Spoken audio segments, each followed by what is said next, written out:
I was really struggling with money. I started trying different tactics like Loom videos, putting a 30, 60, 90 day. I want to make sure that I'm landing at a good company, not just taking a job out of desperation. What was one strategy or mindset shift from Sword that completely changed your approach to landing a job? Breaking into tech sales is not easy. That's probably why you're watching this video right now. Good news though, Glenn Williams just broke into tech sales in 16 days. He ran his own photography studio, had been doing different jobs, really wanted to get into tech to start making some real money, but was having a lot of struggles getting there until he joined Sword. And in this interview, we're going to break down how exactly he got into tech, things that he did that helped him, things that hurt him, and you'll probably be able to take some advice away to implement it today to help you go land a better job. Enjoy. Congrats, bro. Like, I'm so excited you're here. It's interesting how we got here for sure, but I'm excited to kind of break it down. So let's start with your career and your kind of life situation before you decided to pursue tech sales. Yeah. Yeah, basically, I've kind of always been in sales. I started off as a car salesman. My frat brother actually got me into that field, and ever since then, I just had the sales bug in me. Eventually, it got to the point where I went from car sales to doing insurance, and then from insurance, I tried to go on a whim, and really dive into videography around the time when COVID happened. And then just from videography wound up landing me into photography. And then I said, you know what, I think I can do my own business. So it was going good for a while, but then after having two kids, things kind of get a little rough and I kind of needed a little bit more stability. So, that's what kind of brought me, to tech sales. I've been doing a ton of research, you know, um, basically being a YouTubeologist, constantly watching YouTube videos, stalking LinkedIn, and yeah, so got me here today. That's crazy, man. So what, because I think we all end up in tech sales from all these different backgrounds, like these different jobs, and I didn't think I'd be here. What led you to want to move to tech sales? Was it stability? Was it long-term career potential? Like, what is the reason you wanted to pivot? Yeah, so I was always looking for something more aligned with sales. I didn't really think of tech sales specifically until I was watching a YouTube video with it's called The Table with Anthony O'Neill, and it had this guy named Cyrus on there. They were just talking about tech sales and how like it just changed his life. And his background story was kind of similar to mine's. He was a Lyft driver, and at the time, I'm being a super entrepreneur and also driving Uber. So when I saw how much it changed lives, and then you know, adding the fact that you don't just get just commission, but you also get a high base salary on top of it, and it's more of a team atmosphere. It's modern, the perks, the benefits of it, and your whole entire team wants you to win. I felt as though that's definitely the career path that I'm looking to really go in because I've already been in sales, but you don't know what you don't know. So Mm, just to find out that that's a different avenue to really pivot into, and tech is the future. So mm. you know, It's it almost reminds me of it's like if you were to go up to your buddy and be like, "Hey, do you want to drive my Tesla?" And he's like, "Dude, I've driven cars before. Like I'm good. I know what cars feel like." And you're like, No, you haven't driven a Tesla before." And it right, feels like that, man, because I've done like alternative sales too. And it's really hard, but I feel like in those roles you don't get the reward. Whereas tech sales is still really hard, but you get the reward and it's like worth it. right, yeah, absolutely. And just from everyone that I've seen, that wound up breaking into tech, it really did transform their lives. So Mm. I felt as though it was like a years long plan on how to get in. It definitely didn't go any way that I thought it was going to go, but it kind of made everything worth it once, finally getting an offer letter. Let's break that down, that year-long period you're talking about. Were you applying and just not having luck, or what do you like, Oh what was your man. experience? Yeah, so I was applying constantly. And at the time, I'm thinking it's like 2017 where you can just apply on Indeed or LinkedIn and then you'll get a response. The only response I was getting is we after careful consideration, we reviewed and we decided to move forward with other candidates constantly. I want to say probably like 80, 90, 100, different emails before finally I try to do something a little bit different. At the time I wound up, and I was really struggling with money, so at the time I wound up trying to join like a boot camp, and literally within like the first 2 weeks, it was about, you're supposed to pay bi-weekly. I couldn't even afford to stay in it, so I really didn't gain anything from it, besides the fact that, there are people that are seriously out there that's committed to helping, but, you know, I just wasn't in a position to really like benefit from it. So Mm, the only thing I could do at the time was just really watch YouTube and like really study it. So mm, eventually it got to the point where I want to say months down the line, I started, trying different tactics like Loom videos, putting a 30, 60, 90 day plan together within the Loom video and sending it out. And that actually worked. And I was getting interviews from that point. Um, Mind you, I'm kind of, speeding the story along. This is literally like a whole 9 months later to like eventually figuring that out, mm, versus if I would have just found you 9 months ago, that could have saved a lot of time. But, moving forward, 9 months later, then I started really getting some serious interviews. At mm. first I thought it was scams almost because, some of these jobs are, logo, good logos. So, but the thing is, I was visible. I got past the initial call. I would get past the next interview. But when it came down to that third interview, and I had made it to the third round of three nice companies, I didn't get any offers. And I just couldn't really figure out what it was. So I was talking to a guy on LinkedIn. I can't remember his name. I hate the fact that I can't remember his name right now. You'll But remember it later. You'll find it. yeah, but he said, I think I know a guy that you could really benefit from. His name is Jack. And I'm like, oh, I actually seen some of Jack's stuff on YouTube because I'm a YouTubeologist, right? Mm, Anything tech sales related, I'm watching, and I saw how like authentic you were. That's the best way I mm, can describe it, is that you're authentic and really talking about, sales and how it's coming from, a religious background. Like you believe in God and you put that first. And, mhm. just not having that conversation, that's what really brought me to you. I know it's super long-winded, but No, man, you know, that's I appreciate it. That's a long journey you were on, man. It's a whole year of your life, and I'm yeah. kind of curious to hear, like, especially around that 9 month period, you had done it so long on your own, and you just weren't having success. How did those struggles make you feel about your career prospects in tech sales? No lie, man. I knew I couldn't let go of tech sales. So even when if I had a shoot and then I would just spend time editing photos, or if I was, doing Uber, I would have an earpiece in and I'm just listening to different podcasts and YouTube episodes of people talking about tech, them breaking into tech sales. Mm, So, that's what really kept me going forward because, I know that it can happen. Like even though you may see, the tech layoffs, 300,000 employees here, 30,000 employees there getting laid off, there are people every day getting hired and yeah. I see it on my timeline, like I see it.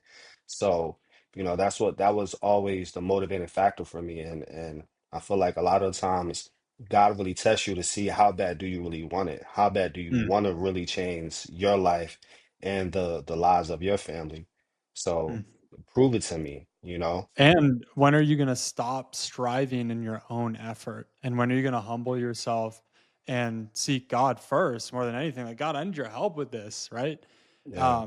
And I think there's so many people listening to this podcast right now that are in your shoes, or they're entering your shoes of like months of no luck on the job search. And for anyone listening out there, you're going to hit this fork in the road. You're either going to give up or you're going to keep going. My encouragement to you is that it is worth it if you don't give up. It is worth it. Glenn, is it worth it to be sitting where you are right now? Absolutely. To get that call, man. Yeah. Everything, it's worth it, man. It changes everything. But if you're gonna keep going, you've got to do something different, right? So, Glenn, that would be my next question: is after joining Sword, what was one strategy or mindset shift from Sword that completely changed your approach to landing a job? Yeah, so to to stop doing it's funny you said it, to stop doing it your way and just follow this way. Just follow this way. A lot of the times we can be stuck in our own way of doing things. Like I had a little bit of success before, doing a specific type of way, but obviously I didn't get the job doing it that Mm, way. So to learn how to do it a different way outside of my own way of thinking, it kind of just fired off different neurons to connect with each other to really learn that, all right, yeah, this is something new. Just go with it. It's tried, is true, it's tested already. Just go with this, and here I am. I got the job quicker than I could have ever gotten it on my own. yeah. And is there that I agree, right? Like I'm a business owner. I have business coaches because there's no way I would run a successful business on my own. I just don't have the knowledge. Was there anything specific in Sword that you did differently than you had, the past year to land a job in 16 days? Yeah. So the research on the companies, um, the the approach, even cold calling and just really doing the job to get the job. You know, um, I think all of those put together, it kind of makes you an overwhelmingly obvious candidate to those to the people that's looking to hire you. They can't not see you. So then if your LinkedIn is polished, and then if you speak with already a sense of having the knowledge and that you already did your homework, obviously they're not looking for you to already know everything about the company, but if they see that you put in that much effort on top of the fact that you're already doing the job, it kind of already sets a conversation as an icebreaker already for when you have the interview. Yeah. Yeah. I think the listeners are probably again like go back to Glenn 6 months ago, right? That's who I imagine is listening to this. They're people who are like curious. They're the YouTube. What did you say? You're a YouTube what? YouTubeologist. YouTubeologist. Yeah, exactly. Doing all the research on tech sales. And I think when you watch videos, what you see is like, oh, I need to use LinkedIn and I need to network and I need to send messages. And it's like, yeah, but that's like 10% of what goes into this, Right. right? There's a process of doing the job to get the job, and it's a comprehensive process. What was the hardest part of the process for you to learn, or what are you most proud of learning? Um, the heart is okay. I would say what I'm most proud of learning is learning that I can change the course of things. You know, learning that, at this age of 36, that I don't necessarily have to be stuck in my ways. I can literally, put the train on a different set of tracks and still go full steam ahead in a different direction. Um, And on top of that, believing in people again. I was almost at the brink of like not having faith in humanity, man. Like I was in such a super, super dark place, and then just to, meet guys like yourself, it really allowed me to like have faith in humanity again. So that's one Mm, thing I learned how to do is to, open up my heart again. Not saying there's not bad people out there, but coming from a place where not being able to provide for your kids, man, like that, that type of hurt. And then just constantly feeling like you're on the hamster wheel, you got to pay this bill, you got to pay that bill, and now, you're only getting paid pennies. And then the focus that you need to put focus into, you can't even do it, because there's so many distractions. So learn how to just break free of that and just say, you know what, let me just focus this way. yeah. Yeah, I'm proud of myself for just being able to actually do that and relearn, how to get back on the right track, if that makes sense.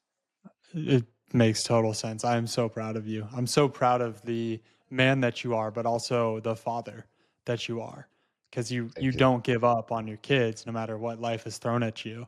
And it's that heart and that attitude and that leadership that's going to allow you to show up way more for your kids, more than you have already. And Right, man, like I just think about the legacy I want to leave as a father is the example I set to my children. And imagine yeah, if you had not been willing to take the risk of a career change. What would the right. example be that you set? But now you're going to be able to have stories to tell your kids about, hey, when dad was a bit older, he was a bit more settled in a career, he decided to make a total Mhm. pivot. And that's why I'm able to do X, Y, and Z for you guys. You can do it too. No, absolutely, man. And I just for those that don't believe, there are good people out there.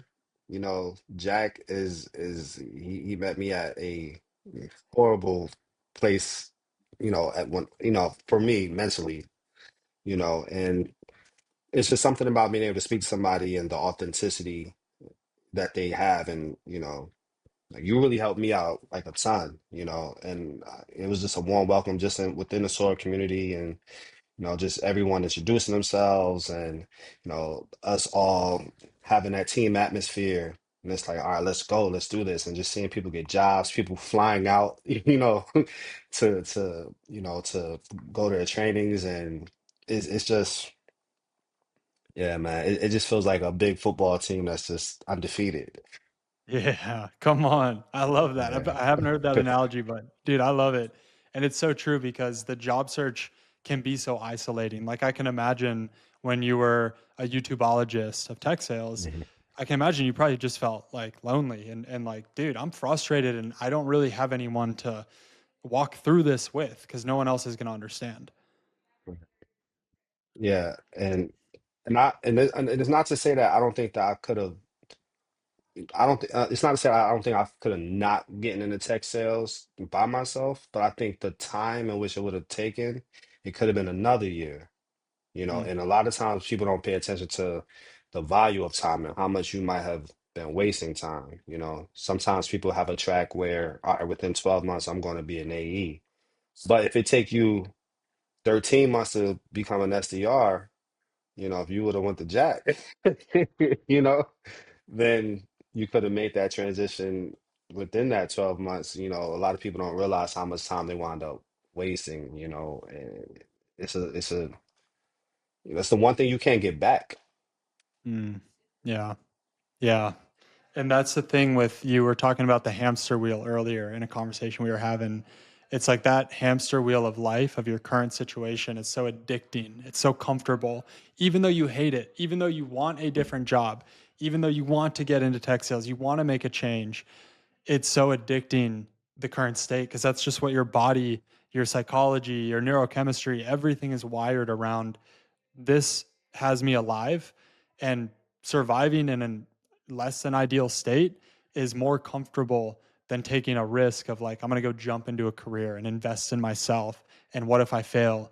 And that's just human psychology. It's comfortable. Right. Yeah. Let's go back to last week. I think it was July 30th you got your job offer. Yeah. What happened? How did it feel? Oh man. So so so the day before, what was it? I can't remember. I think it was the day before, you know, no, it was like 2 days prior. So, you know, I just finished the interview, and I actually was very optimistic, you know, because the last time that I done interviews, I was just always feeling like, oh, I don't know, man, I don't know. But I remember, you know, what you were saying, and what other people were saying, and just saying like, yo, just be yourself. Just be yourself. That's what got you here. So, you know, I was myself, I was making jokes, you know, but I was making sure that I was also very knowledgeable about, you know, what I'm talking about. And, you know, long story short, the interview process itself, even though it was super long, it's like over an hour and a half long, you know, I saw how I was just able to just break the chinks in their armor. It was just breaking down, like I could just see they're like, oh, this guy's good, this guy's good, you know, and it went over. hour and a half mark, and I'm asking questions, and it's getting to the point where I'm interviewing them as well, because I want to make sure that I'm landing at a good company, not just taking a job out of desperation. Yeah. So the call ends, and the first thing I do was hit one of the guys, and I don't know if I can say his name, but I hit one of the guys in In the Sword Up. Yeah, yeah, yeah. Sword yeah. program, yeah. So I hit one of the guys in store, and he's like, "Yo, like what happened?" And I'm telling like, I think I destroyed that interview. Like, there's no way I didn't get the job. If I didn't get the job, nobody got the job, because like I love it. that's how confident I was. I was so confident that that I had it, but at the same time, I'm thinking, well, let me not get too confident. But it just felt like God was saying like, I'm gonna give you a break. Mm. Followed by a few days later, I get a text, and the text was saying, do you have 10 minutes? This is a job, you have 10 minutes. I'm like, yeah. So I'm on the phone, and he's talking, and it's starting to sound like I didn't get the job. It's starting to sound like he's saying, like, yeah, so, we really appreciate, you know, everything. We saw how much effort that you put into this. And I'm talking about 3 minutes straight of him basically just saying, like, yeah, like, we put in some, good effort, and one thing that we value is, hard work. And it just hit a point where I started thinking, like, I know he's not going to tell me what I think he's going to tell me. Mm. And then within like the next 10 seconds, he says, yeah, so, we, we really, family is important to us. And we just want to know, like, how do you feel about joining our family? And I'm like, absolutely. Oh my Absolutely. goodness. That feeling, oh man, it's like, I really can't even describe how good of a feeling that felt. It felt like the room just got brighter, because finally, like, this pain can come to an end now, Mm. you Wow. know. Wow. And yeah, man, it was just an overjoyous, feeling that I had. It almost felt like it wasn't even real, man. I'll give two just like tips. So one is whenever a recruiter says they want to talk to you for 10 minutes, 99% of the time they're about to offer you a job. So listeners, take note. But the second thing is I can remember as a hiring manager, this is probably a little messed up for me to do, but it's because I loved the emotional roller coaster. I would do something similar whenever I was offering a candidate. I'd be like, hey, I just want to call you and just let you know, we really appreciated the effort you put in the process. We could tell you worked hard. And kind of at this time where we are is we want to offer you the job. And they're like, what? Like, what are you talking about? Because the tone and it's so fun as a manager to Right. do. So, Ah, dude, I love that sadistic. you had that moment. It was just a moment of like completion. Yes, absolutely, man. Best Oh feeling of the man. year. So you start Wednesday, I think, right? Yeah, yeah. I started Okay. 2 days. So, how do you expect your new role to impact your life? Like income, remote work, and like even as a father, like how do you expect this to change things? I think I expect it to change things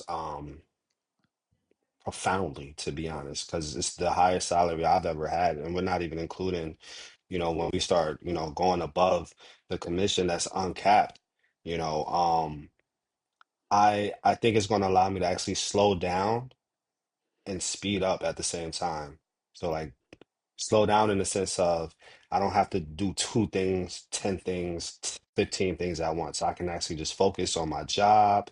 You know, my photography studio can now become a place of just my hobby again.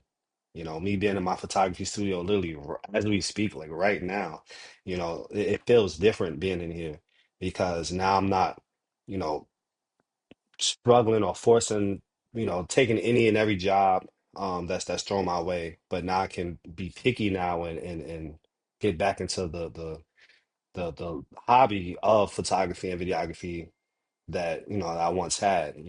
So You know, my biggest thing, my biggest focus right now is just being the best SDR that I can possibly be.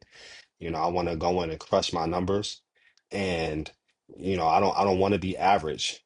You know, I don't want to be average. So, I'm gonna like I want to work hard and have them see, just as hard as I was working to get the job, I'm going to work even harder, once I get in. So I'm Mhm. really looking forward to learn as much as possible, and sitting down my hiring managers and like really, my training managers and really picking their brain, man. I love it. I love it. And we'll put you into our post hire training program. We have a full Mm. 90-day, like, hey, your first 90 days as an SDR, here's what you need to do. And that'll help you just stand out and hit the ground running. So we'll make sure we plug you into that as well as being part of the Sword community. Um, Yes. I guess that's kind of my last question. So for someone considering joining Sword, what would you tell them about how it helped you land your tech sales job offer? Um, First and foremost, and I mean this with 100% transparency, do it.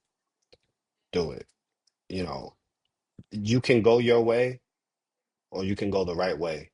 And somebody like myself that was in such a dark place, constantly getting a rejection after rejection after rejection, and at the same time having responsibilities that you have to take care of. You know, you have to put food on the table, have to be able to pay for daycare, get your kids clothes, take care of yourself. You know, to to know that there's a community of people that's out there that are their whole focus is getting you a job, and you learn it from those other people, and they want to see you succeed. There's other fathers in there, there's mothers in there. There are people in there that are going through the same thing you're going through. you know that might be the difference between you having that job, or you giving up on life. And I think for somebody that really wants to make a pivot, that really wants to make a change, if they're serious about it, it's not even it's absolutely no doubt in my mind. Like if it wasn't for Sword, yeah, I like I wouldn't be able to be as happy as I am right now. So yeah, my advice was to do it. Thank you. That's it. I take all that soberly and sincerely, and we've done a great job of bringing the right team together here at Sword as well.